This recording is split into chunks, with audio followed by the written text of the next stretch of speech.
29 तारखेला निर्णायक आंदोलन होणार. सरकारसोबतच्या चर्चेनंतरही जरांगेंची ठाम भूमिका. सर्व 58 लाख नोंदींचं प्रमाणपत्र द्या. 28 ऑगस्टपूर्वी अंमलबजावणी करा. सरकारला अल्टिमेटम.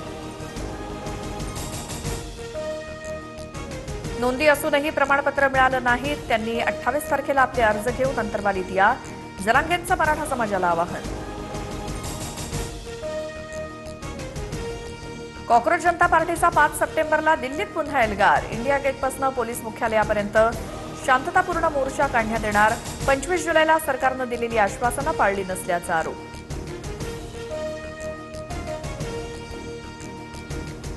राज्य महिला आयोगाच्या माजी अध्यक्षा रुपाली चाकणकरांची बदनामी केल्याप्रकरणी 19 जणांवर गुन्हा दाखल. चाकणकरांकडनं शिवाजीनगर पोलीस ठाण्यात तक्रारीनंतर गुन्ह्यांची नोंद. रुपाली ठोंबरे, सुषमा अंधारे, दीपाली सय्यर यांचाही समावेश. भाजपच्या सर्वात ताकदवान संसदीय समितीत फडणवीसांच्या एंट्रीची जोरदार चर्चा. निर्णयाला संघाचाही पाठिंबा. सूत्रांची माहिती.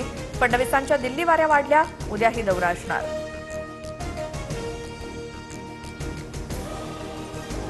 तुट्या तेलावरील कारवाई योग्यच. तेल व्यापाऱ्यांवर अन्याय होऊ नये यासाठी देखील मार्ग काढू.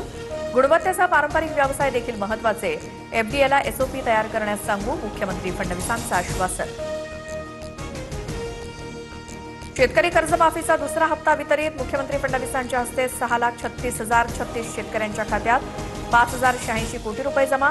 आतापर्यंत 12,56,000 शेतकऱ्यांना लाभ. महायुतीच्या समन्वय समितीची बैठक सुरू. राज्यातील रखडलेल्या महामंडळाचा तिढा सुटणार. 3ही पक्षांच्या आमदारांना संख्येनुसार महामंडळाचं वाटप होणार. म्हाडाकडनं पुणे आणि पिंपरी चिंचवडमधील 4,462 घरांची लॉटरी जाहीर. घरांच्या किमती 13 लाखांपासून सुरू. 15 सप्टेंबर रोजी रात्री 12 वाजेपर्यंत अर्ज करण्याची अंतिम मुदत.